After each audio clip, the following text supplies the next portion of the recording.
السلام علیکم، میں ہوں سید منصوب حسن۔ پچھلی ویڈیو میں ہم نے آپ سے وعدہ کیا تھا کہ ہم آپ کے سامنے کاسٹ آڈٹ کے اوپر ایک کیس اسٹڈی پیش کریں گے۔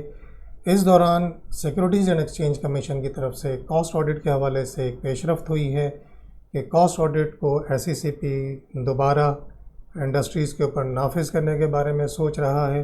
تو ہم نے اس بات کے پیش نظر آپ کے سامنے پہلے کاسٹ آڈٹ کے اوپر ایک ویڈیو رکھنے کا پروگرام بنایا اور اس کے بعد اگلی ویڈیو میں ہم کاسٹ آڈٹ کی کیس اسٹڈی پیش کریں گے۔ تو آئیے دیکھتے ہیں۔ اس ویڈیو کے اندر ہم کاسٹ آڈٹ کے بارے میں جانیں گے کہ یہ کیا ہوتا ہے، کتنی قسمیں ہوتی ہیں کاسٹ آڈٹ کی، پاکستانی معاشرے میں اور پاکستانی معیشت میں کاسٹ آڈٹ کو کیوں قبول نہیں کیا گیا، اور آگے ہمیں مستقبل میں اس حوالے سے کیا کرنا چاہیے۔ اگلی ویڈیو کے اندر ہم کیس اسٹڈی کے حوالے سے بات کریں گے، اس کی تفصیلات ہم اگلی ویڈیو میں ڈسکس کریں گے۔ سب سے پہلے دیکھتے ہیں کہ کاسٹ آڈٹ کیا ہے۔ کاسٹ آڈٹ ایک ایسی ایکسرسائز ہے، ایک ایسا طریقہ کار ہے جس کے اندر یہ دیکھا جاتا ہے کہ جو انڈسٹری جس کو کاسٹ اکاؤنٹنگ ریکارڈ مینٹین کرنا تھا، کیا اس نے proper cost accounting record maintain کیا ہے یا نہیں، اور جو کاسٹ اکاؤنٹنگ ریکارڈ بنانے کے لیے اس نے کاسٹ اکاؤنٹنگ کی ہے، کیا وہ بین الاقوامی طریقے کے مطابق ہے یا نہیں، اور اس کے نتیجے میں جو کاسٹ آ رہی ہے کسی یونٹ کی، اس کی پروڈکٹ کی جو کاسٹ آ رہی ہے، کیا وہ اس کو درست طریقے سے ظاہر کر رہی ہے یا نہیں۔ اس کو آپ جو مختلف ابھی حالیہ دنوں میں اور ماضی میں بھی جو بحران آتے رہے ہیں قیمتوں کے حوالے سے، کبھی دودھ کی قیمت کا بحران ہے تو کبھی پیٹرول کی قیمت کا بحران ہے تو کبھی آٹے کی قیمت کا بحران ہے، تو اس سے آپ خاص طور پہ اپنے ذہن میں اس کو ملا کر دیکھ سکتے ہیں۔ کاسٹ آڈٹ دو طرح کا ہوتا ہے، ایک ریگولیٹڈ یعنی کوئی ریگولیٹری ادارہ، جو کوئی حکومتی ادارہ جو اس کو نافذ کرتا ہے، اس کے قواعد و ضوابط کے مطابق کرنا ہوتا ہے، اور ایک رضاکارانہ کاسٹ آڈٹ ہوتا ہے، یعنی کوئی آرگنائزیشن، کوئی ادارہ، کوئی کمپنی اپنے طور پہ اپنے معاملات کو سمجھنے کے لیے، اپنی کاسٹ کو سمجھنے کے لیے وہ کاسٹ آڈٹ کروانا چاہتے ہیں تو وہ بھی کاسٹ آڈٹ کروا سکتے ہیں۔ اور ہماری جو کیس اسٹڈی ہے وہ والنٹری کاسٹ آڈٹ کے اوپر ہی ہے۔ جو ریگولیٹڈ کاسٹ آڈٹ ہیں وہ بھی ہم نے کنڈکٹ کیے ہیں، لیکن ہم ان کو کیس اسٹڈی کے طور پہ نہیں پیش کر رہے۔ تو آئیے دیکھتے ہیں پہلے ریگولیٹڈ کاسٹ آڈٹ جو ہے وہ کس طرح اس کے قوانین جو ہیں وہ پاکستان میں موجود ہیں۔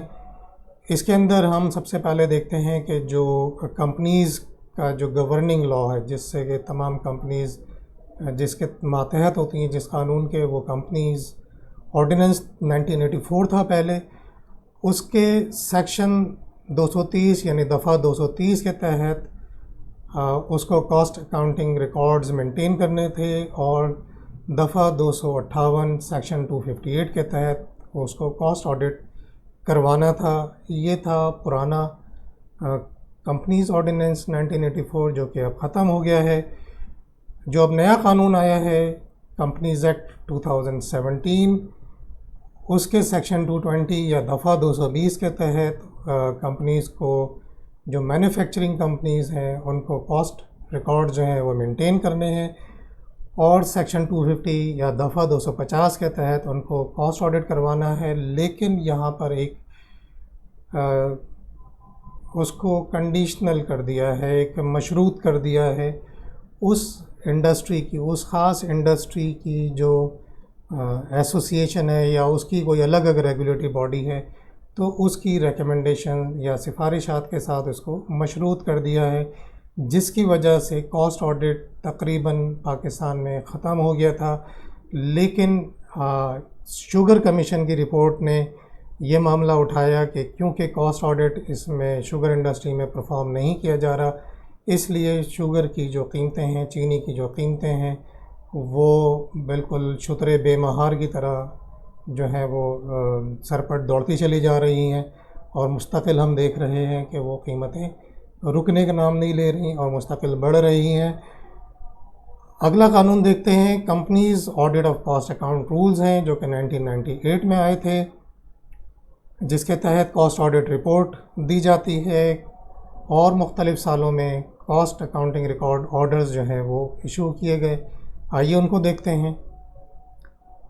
جو کاسٹ اکاؤنٹنگ ریکارڈ آرڈرز یعنی جس کے تحت کاسٹ ریکارڈ مینٹین کرنا ہے، کمپنیز کو اپنی کاسٹ کا حساب کتاب رکھنا ہے اور ان کو SECP کے پاس جمع کروانا ہے، وہ انڈسٹریز ہیں vegetable ghee and cooking oil.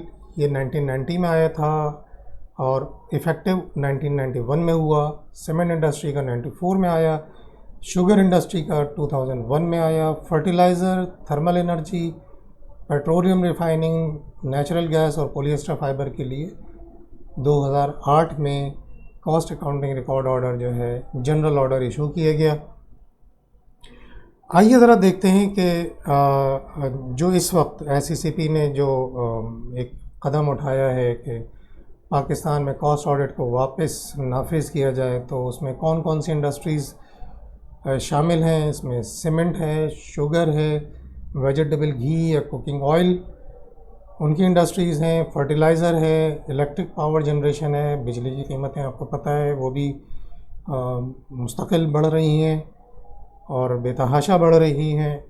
اس کے علاوہ پھر ایک جو آٹا ہے، آٹے کے جو گندم کا آٹا ہے اس انڈسٹری کو بھی شامل کیا ہے، لیکن ابھی تک اس کا کوئی کاسٹ اکاؤنٹنگ ریکارڈ آرڈر موجود نہیں ہے. تو اس کا مطلب یہ ہے کہ پہلے اس کا cost accounting record order SECP کو ایشو کرنا ہوگا، اس کے بعد ہی اس کا آڈٹ جو ہے وہ کیا جا سکے گا. آئیے بات کرتے ہیں کہ پاکستان کی معیشت میں اور اس کے معاشرے میں کاسٹ آڈٹ جو ہے وہ کیوں قبول نہیں ہوا. اس کی بڑی وجہ تو جو انڈسٹری کی مافیا اور اس میں موجود کارٹلز ہیں جو کہ انڈسٹری کی مارکیٹ کو کنٹرول کرتے ہیں، کنٹرول کرنا چاہتے ہیں، اپنی مرضی کی قیمتوں پہ بیچنا چاہتے ہیں. مطلوبہ پروفٹ جو کہ ناجائز حد تک زیادہ ہو جاتا ہے اکثر اوقات، وہ حاصل کرنا چاہتے ہیں. اس میں سیمنٹ کا کارٹل کافی عرصے سے کام کر رہا ہے جس نے پروڈکشن کو بھی ڈسٹریبیوٹ کیا ہوا ہے.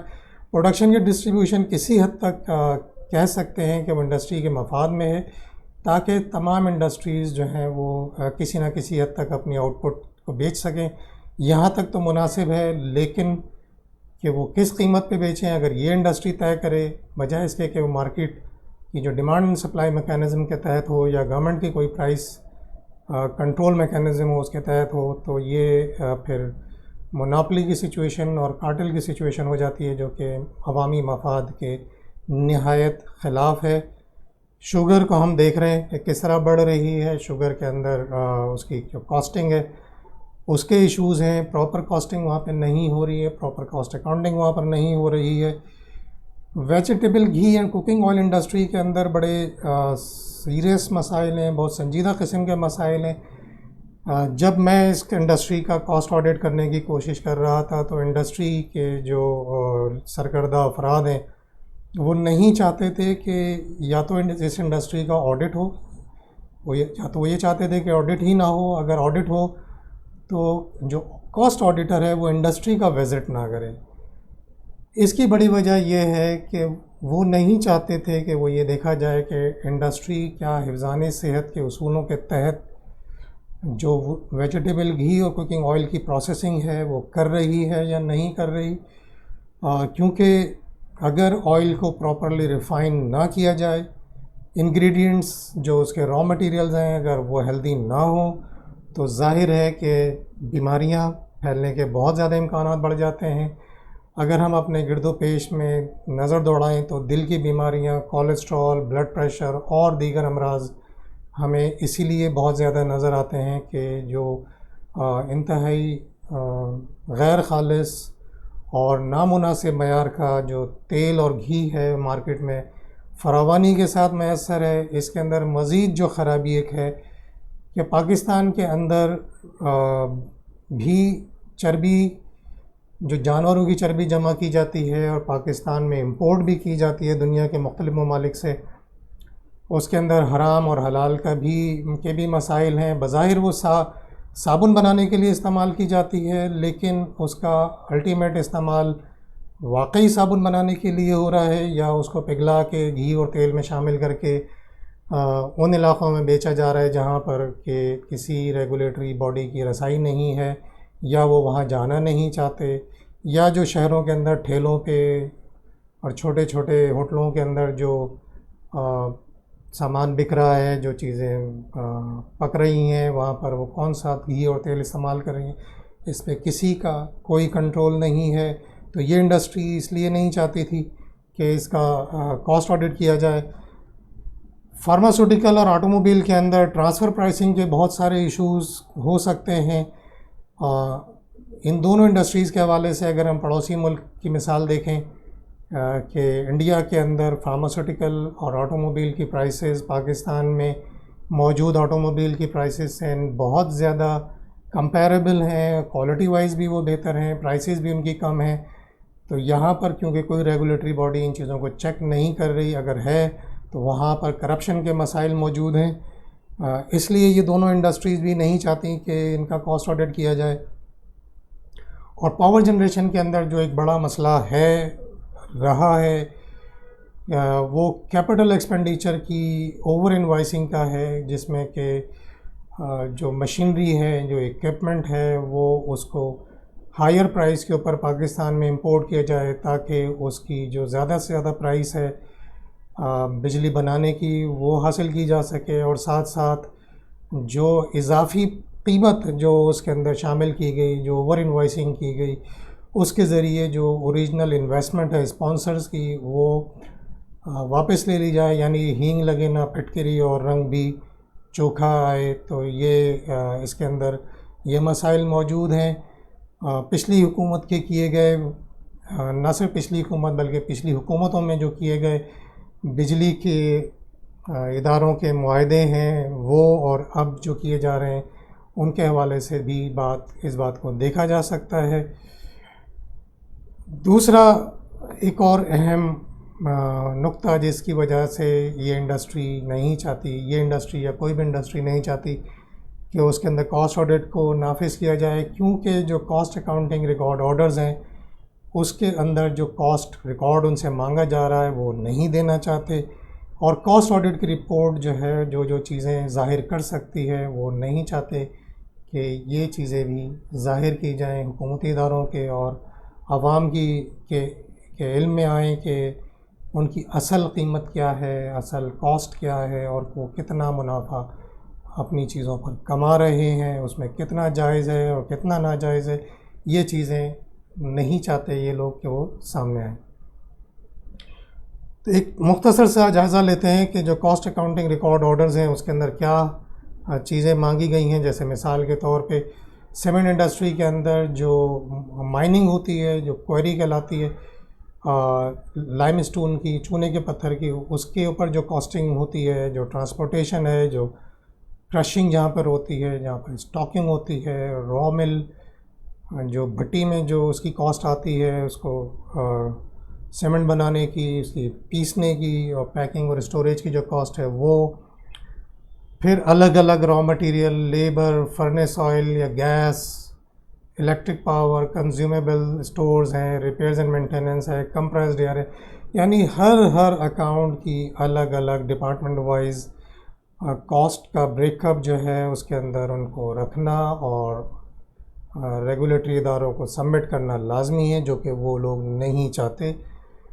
اسی طرح کاسٹ آڈٹ رپورٹ کے اوپر ایک نظر ڈالتے ہیں تو یہ اس کو دیکھیے، اس کے اندر جو کاسٹ آڈیٹر ہے وہ یہ دیکھتا ہے کہ جو کاسٹ اکاؤنٹنگ ریکارڈ آرڈر ہے اس کا وہ کمپلائنس کیا گیا، یعنی وہ تمام کاسٹ اکاؤنٹنگ ریکارڈ جس طرح اس آرڈر میں لکھے گئے ہیں، کیا اسی طرح تمام کاسٹ اکاؤنٹنگ ریکارڈ آرڈرز انہوں نے مینٹین کیے ہیں، اور وہاں پہ جو نمبرز آ رہے ہیں کیا وہ درست ہیں، اور اس کے اندر جو ایب نارمل کوئی ایسی کوئی چیز ہے جو کہ ایب نارمل اس کو لگتی ہے تو وہ کیا چیز ہے، جو ایکچوئل کاسٹ آف پروڈکشن آ رہی ہے وہ کیا ہے، سیلز اور اس کی پروفٹیبلٹی کیا ہے پر یونٹ، یعنی ایک یونٹ کی، جیسے دودھ ہے اگر دودھ کی تو 1 لیٹر کی جو کاسٹ ہے وہ کیا ہے اور اس پہ پروفٹ کیا ہے، یا سیمنٹ کی ایک بوری ہے تو سیمنٹ کی ایک بوری کی کاسٹ کیا ہے اور اس پہ پروفٹ کتنا ہے، پھر اس کی ریشو انالیسس ہے، اور کاسٹ آڈیٹر کی آبزرویشن ہے، ریکمنڈیشن ہے، اور اس کا کنکلوژن ہے۔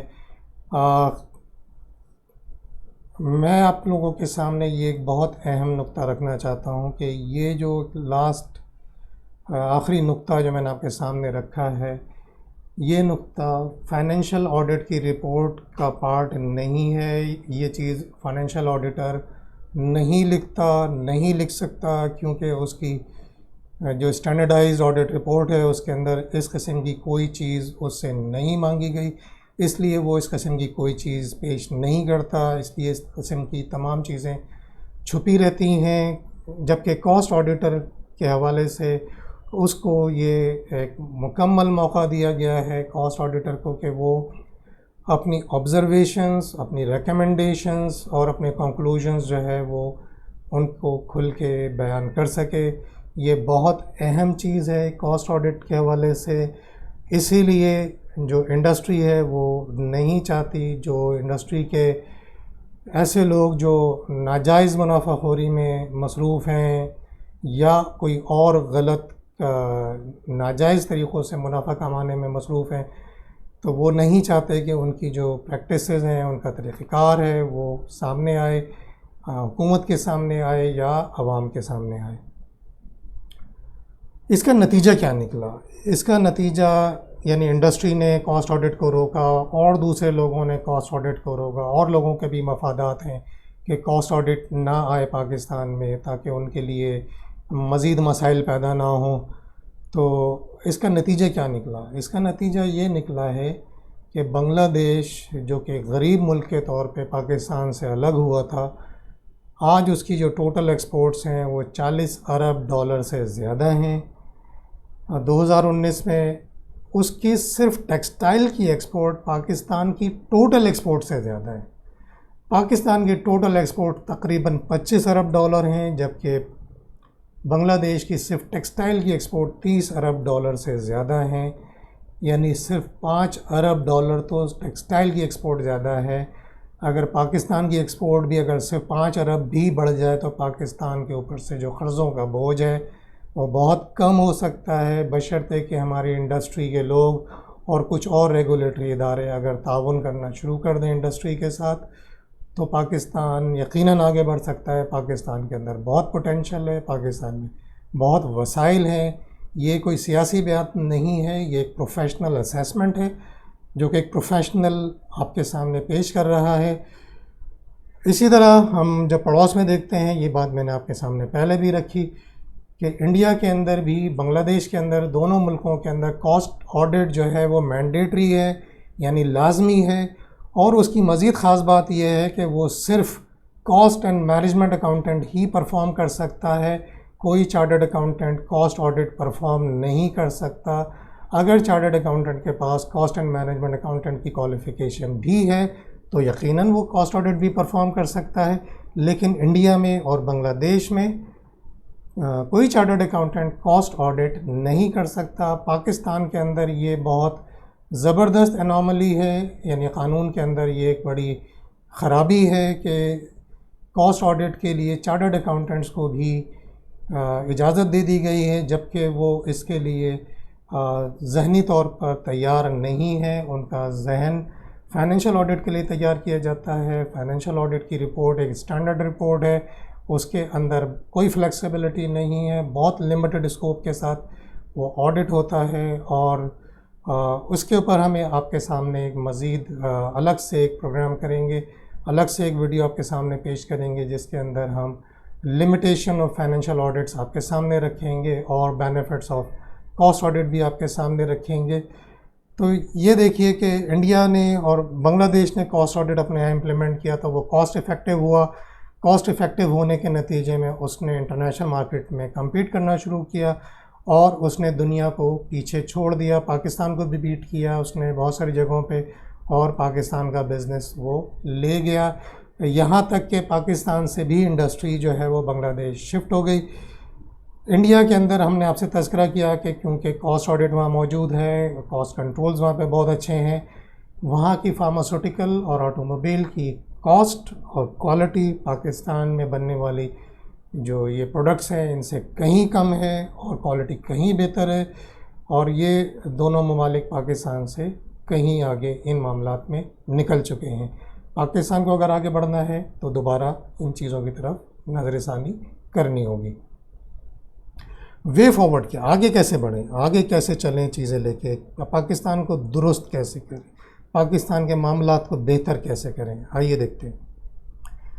سب سے پہلے تو جو کاسٹ اکاؤنٹنگ ریکارڈ آرڈرز ہیں یہ اپڈیٹ کرنے کی ضرورت ہے. یقیناً ظاہر ہے کہ جس دور میں یہ ایشو ہوئے تھے وہ دور انفارمیشن ٹیکنالوجی اس دور میں ابھی پروان چڑھ رہی تھی، اتنی آگے نہیں بڑھی تھی. اب انفارمیشن ٹیکنالوجی کافی بہتر ہو گئی ہے. اب اس کو آئی ٹی اورینٹڈ ہونا چاہیے، اس کو ڈیٹا سائنس کے ساتھ اس کو لنک ہو جانا چاہیے. کاسٹ اکاؤنٹنگ ریکارڈ آرڈرز کو اپڈیٹ کرنے کے لیے، ان کو نئے سرے سے بنانے کے لیے Institute of Cost and Management Accountants of Pakistan کو، Securities and Exchange Commission of Pakistan کو، اور جو اس پرٹیکولر انڈسٹری کی جو ایسوسیشن ہے، ان تینوں کو مل کر کاسٹ اکاؤنٹنگ ریکارڈ آرڈرز پہ کام کرنا چاہیے کہ کتنا کاسٹ اکاؤنٹنگ ریکارڈ جو ہے وہ منیمم لیول پر مینٹین کرنا ضروری ہے، چھوٹی انڈسٹری کے لیے کتنا ہونا چاہیے، درمیانے سائز کی انڈسٹری کے لیے کتنا ہونا چاہیے، اور لارج سائز کے لیے کتنا ہونا چاہیے. ظاہر ہے one size fits for all نہیں ہو سکتا، ہر ایک کے لیے ایک اسٹینڈرڈ ہونا چاہیے. اسمال سائز کے لیے کون سا کاسٹ اکاؤنٹنگ ریکارڈ کتنا منیمم، میڈیم سائز کے لیے کتنا منیمم، اور لارج سائز کے لیے کتنا cost accounting record order maintain کرنا لازمی ہے. اس کے ساتھ ساتھ جب یہ چیز ہو جائے گی تو پھر ایسوسیشنز ایس ای سی پی اور آئی سی ایم اے تینوں مل کر انڈسٹری کے بینچ مارکس مقرر کریں. یعنی اس انڈسٹری کی، جیسے فرض کریں کہ شوگر انڈسٹری ہے، تو شوگر انڈسٹری کی جو کاسٹ ہونی چاہیے وہ کس رینج میں ہونی چاہیے، اس کی جو پرائس ہے وہ کس رینج میں ہونی چاہیے، اس کی پروفیٹیبلٹی کس رینج میں ہونی چاہیے، اوور ہیڈز جو ہیں وہ کس رینج کے اندر ہونے چاہیے، ایڈمنسٹریٹو ایکسپینسز جو ہیں وہ کس رینج میں ہونے چاہیے. تو انڈسٹری بینچ مارک جو ہے ان تینوں اداروں کو مل کر بنانے ہیں، ان کے بغیر کوئی اور بنا بھی نہیں سکتا. تو ان تینوں اداروں کو مل کر بیٹھنا ہوگا، اپنے ایکسپرٹس کو بٹھانا ہوگا، اور اپنے ایکسپرٹس کی کمیٹی کو بٹھا کر، یعنی I C M A, Securities and Exchange Commission of Pakistan اور انڈسٹری ایسوسیشن اپنی کمیٹی بنائے. یعنی شوگر کی کمیٹی بنائی جائے، سیمنٹ کی بنائی جائے، ٹیکسٹائل کی بنائی جائے، فارما کی بنائی جائے، آٹو موبائل کی بنائی جائے، ہر اس انڈسٹری کی کمیٹی بنائی جائے ان تینوں اداروں کی، جس سے کہ عوامی مفاد متاثر ہو رہا ہے، عوام جس سے تکلیف میں آ رہی ہے، عوام کی جیب پر بوجھ پڑ رہا ہے، ان کی کمیٹی بنا کے انڈسٹری بینچ مارکس بنائے جائیں. یہ کام کیا جائے. اس کے ساتھ ساتھ پھر ایک کام کیا جائے کہ پاکستان میں ایک پرائسنگ کمیشن بنایا جائے. اس پرائسنگ کمیشن کے اندر جو ہے وہ جو ایکسپرٹس ہیں کاسٹ اینڈ مینجمنٹ اکاؤنٹنگ کے، ان ایکسپرٹس کو اس کے اندر بٹھایا جائے جو کہ پورے پاکستان کے اندر جو پرائسنگ کنٹرول ہے اس پر کام کریں. اور یہ جو کمشنرز ہیں اور یہ دوسرے جو اتھارٹیز ہیں، ان سے یہ تمام اختیارات لیے جائیں. ان کی جتنے بھی قوانین ہیں ان سارے قوانین کو منسوخ کر دیا جائے. یہ جو کمشنرز اور ڈپٹی کمشنر اور اسسٹنٹ کمشنرز ہیں، ان کے پاس اتنی ہی صلاحیتیں ہیں کہ یہ ٹھیلے الٹ دیں، کسی کا چھابا پلٹ دیں، کسی کی ریڑھی پلٹ دیں، کسی کا سامان اٹھا کے لے جائیں. بس ان کے اندر اتنی ہی صلاحیت ہے. لیکن یہ دودھ والوں سے نہ ان کی پرائس کو کنٹرول کروا سکتے ہیں. یہ بھی اگر کمشنر کراچی بھی اگر عوام سے اپیلیں کرے کہ جناب آپ دودھ لینا چھوڑ دیں یا ایک ہفتے تک آپ دودھ نہ پئیں، تو یہ سوائے حماقت کے اور کچھ نہیں ہے، کیونکہ ان کو شاید حقیقت کا ادراک نہیں ہے، اس لیے اس قسم کی وہ باتیں کر رہے ہیں. ان سے یہ تمام پاورز لے لی جائیں اور پرائسنگ کمیشن کو یہ تمام پاورز جو ہیں وہ دے دی جائیں. تمام قوانین جو کہ لوکل گورنمنٹ کے ہیں، جو تمام قوانین جو کہ کمشنر لیول تک کسی کو بھی پاورز دے رہے ہیں یا پروونشل گورنمنٹ کو پاورز دے رہے ہیں، وہ تمام قوانین جو ہیں وہ کینسل کر دیے جائیں. خواتین و حضرات، اس طرح میں اور میری فرم منصوب اینڈ کمپنی پاکستان کے لیے، پاکستان کی معیشت کے لیے اپنا کردار ادا کرنے کی کوشش کر رہی ہے، اور پاکستان کے اندر اس کی معیشت کی بہتری کے لیے، اس کے اندر ایفیشنسی، ایفیکٹونیس اور اکانومی کو امپروو کرنے کے لیے کام کر رہی ہے. انشاءاللہ اگلی ویڈیو ہم آپ کے سامنے پیش کریں گے. جو کیس اسٹڈی ہے وہ ہے cost audit of medical department of سوئی ساؤدرن گیس. یہ ایک بہت اہم اسائنمنٹ تھا جو کہ ہم آپ کے سامنے پیش کر رہے ہیں. یہ ایک بہت اہم ادارہ ہے اس لیے ہم نے اس ادارے کا بھی نام جو ہے آپ کے سامنے ڈسکلوز کر دیا ہے، تاکہ آپ کو اندازہ ہو کہ کاسٹ آڈٹ جو ہے وہ کتنے بڑے اداروں میں کس کس طریقے سے امپلیمنٹ کیا جا سکتا ہے اور اس کے فوائد کیا کیا ہو سکتے ہیں۔ امید ہے یہ ویڈیو آپ کو پسند آئی ہوگی۔ یقیناً اس کے اندر کچھ تلخ باتیں ہیں، میں بالکل ایڈمٹ کرتا ہوں کہ اس کے اندر تلخ باتیں ہیں، لیکن اگر ہم تلخ باتوں کو جو کہ حقیقت پر مبنی ہے، جو کہ سچائی پر مبنی ہے، اگر ہم تسلیم نہیں کریں گے تو ہم اپنے آپ کو بہتر نہیں کر سکتے۔ تو ان تلخ باتوں کو قبول کیجئے، اس کو بہتر کرنے کی کوشش کیجئے۔ یہ ویڈیو یقیناً آپ کو پسند آئی ہوگی، اس ویڈیو کو اپنے حلقے میں شیئر کیجئے تاکہ کاسٹ آڈٹ اور اس کے فوائد کے بارے میں اور اس کے نافذ نہ ہونے کی وجہ سے جو نقصانات ہو رہے ہیں وہ نقصانات لوگوں کو پتہ چلیں، اس لیے یہ ویڈیو سب کے ساتھ شیئر کیجئے۔ ہماری کسی خدمت کی ضرورت ہے، ہمارے کانٹیکٹس موجود ہیں، ویڈیو کے ڈسکرپشن میں بھی موجود ہیں، ہم سے آپ رابطہ کر سکتے ہیں۔ آپ ہماری ویڈیو بہت توجہ سے دیکھتے ہیں، یہ ویڈیو بھی آپ نے بہت توجہ سے دیکھی، آپ کی توجہ کا بہت بہت شکریہ۔ انشاءاللہ آپ سے اگلی ویڈیو کے ساتھ جلد ہی ملاقات ہوتی ہے۔ اللہ حافظ۔